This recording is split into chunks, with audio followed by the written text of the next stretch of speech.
ഭഗവാനെ ഇന്നലെ വളരെ മനോഹരമായിട്ടായിരുന്നു ചാർത്തിയിട്ടുണ്ടായിരുന്നു കേട്ടോ.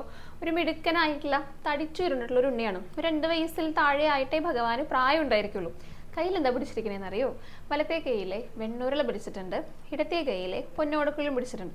നായ ചിരിച്ചുകൊണ്ട് നിൽക്കുന്ന രീതിയിലായിരുന്നു അലങ്കാരം ചാർത്തിയിട്ടുണ്ടായിരുന്നു കേട്ടോ. അപ്പോൾ ഭഗവാനെ എല്ലാ സമയത്തും ഇങ്ങനെ ഓടക്കുള്ളിൽ വിളിച്ച് നടക്കുകയാണല്ലോ. അപ്പോൾ ഭഗവാന്റെ പ്രിയപ്പെട്ട ഗോപികമാർക്കൊക്കെ ഒരു ബുദ്ധിമുട്ട്. എന്ത് ബുദ്ധിമുട്ടാണെന്നറിയോ? അവർ ചെയ്യേണ്ട പ്രവൃത്തികളൊന്നും അവർക്ക് നേരാൻ വേണം ചെയ്യാനായിട്ട് സാധിക്കണില്ല. കാരണം ഭഗവാന്റെ ഈ ഓടക്കുഴൽ നാദത്തിൽ ഇവരിങ്ങനെ മുഴുകിപ്പോകുക. അതായത് അവരെന്താണോ ചെയ്തുകൊണ്ടിരിക്കണത് അതിങ്ങനെ കണ്ടിന്യൂസ് ആയിട്ട് ചെയ്യാം. ഒരു ബോധവും ഇല്ലാതെ ഇരിക്കുകയാണ് അവർ. അപ്പോൾ എല്ലാവരുടെ അടുത്തു നിന്നും പരാതികളൊക്കെ കേൾക്കാനായിട്ട് തുടങ്ങി. കാരണം പാത്രം കഴുകാനായിട്ട് ഇരിക്കുന്നവരെ പാത്രം കഴുകിക്കൊണ്ടേയിരിക്കുകയാണ്, ഭക്ഷണം ഉണ്ടാക്കുന്നവരെ അത് ഉണ്ടാക്കിക്കൊണ്ടേയിരിക്കുകയാണ്. അരി ഇങ്ങനെ തളിച്ച് വെന്ത് ചീഞ്ഞു പോകുന്നുണ്ട്, ആരും ഒന്നും അറിയണില്ല. അപ്പൊ പിന്നെ സ്വാഭാവികമായിട്ടും വഴക്കൊക്കെ കേൾക്കൂലോ. അതായിരുന്നു അവരുടെ ബുദ്ധിമുട്ട്.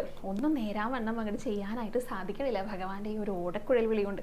അപ്പൊ ഇതെങ്ങനെയാ ഇതൊന്ന് വിളിക്കരുതെന്ന് പറയാ. പിന്നെ പലരും വാങ്ങിക്കാനൊക്കെ ചോദിച്ചു നോക്കി ഭഗവാന്റെ അടുത്ത് ഓടക്കുഴൽ തരുമെന്ന്, ആരും തരുന്നില്ല. അപ്പൊ പിന്നെ ഈ ഓടക്കുഴൽ വിളിക്കുന്നതൊന്ന് നിർത്തണല്ലോ, അതിന് വേണ്ടിയിട്ട് കുറച്ച് വെണ്ണ കൊണ്ടുപോയി കൊടുത്തിരിക്കുക. അപ്പൊ അത് കഴിക്കുന്ന ആ ഒരു സമയത്തെങ്കിലും ഈ ഓടക്കുഴലൊന്ന് മാറ്റി വെക്കൂലോ എന്നുള്ള രീതിയിൽ. എന്നാലും അത് മാറ്റി വെക്കണമെന്നില്ല കേട്ടോ, കയ്യിൽ പിടിച്ചിരിക്കുക. അങ്ങനെ കുറച്ച് നേരമൊക്കെ വെണ്ണ കഴിച്ചു കഴിഞ്ഞാൽ പിന്നെയും ഗോപികമാര് ഭഗവാൻ ഓടക്കുഴൽ എടുത്തിട്ട് കൊടുക്കും. ഒടുക്കുഴൽ വിളിച്ചോളൂ കണ്ണാന്ന് പറഞ്ഞിട്ട്.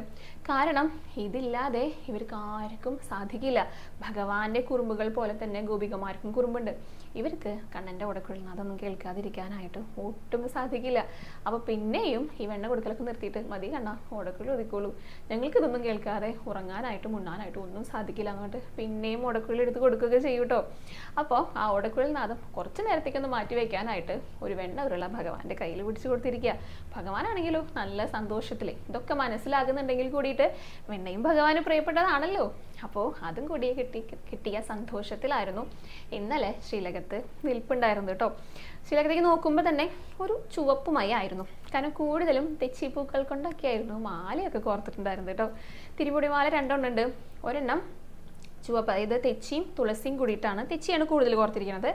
പിന്നെ ഒരു തിരുമുടി മാലയിലെ മുഴുവനായിട്ട് തെച്ചിയാണ്. 2 ഉണ്ടമാലയുണ്ട്. ഭഗവാന്റെ ദേഹത്തോട് ചേർന്ന് കിടക്കുന്ന മാലയിൽ തെച്ചിയുണ്ട്, തുളസി, തെച്ചി തുളസി, തെച്ചി തുളസി, പിന്നെ കുറച്ച് താമര, പിന്നെ തെച്ചി തുളസി, തെച്ചി തുളസി. ഇതിൽ ഏറ്റവും കൂടുതൽ തെച്ചിയാണ്. പിന്നെ വേറൊരു ഉണ്ടമാലയുണ്ട്, അതും തെച്ചി തുളസി, തെച്ചി തുളസി എന്ന് ഇങ്ങനെ മാറി മാറി കോർത്തിരിക്കുക. അപ്പോൾ കൂടുതലും ചുവപ്പായതുകൊണ്ടേ നോക്കുമ്പോൾ തന്നെ ഒരു ചുവപ്പുമായിരുന്നു കേട്ടോ ശ്രീലകത്തുണ്ടായിരുന്നത്. നല്ല ഭംഗിയുണ്ടായിരുന്നു ഭഗവാനെ കാണാനായിട്ട്. മിടുക്കനായിട്ടുള്ള ഒരു കുഞ്ഞു ഉണ്ണിയായിട്ടാണ് ചാർത്തിയിരിക്കുന്നത്.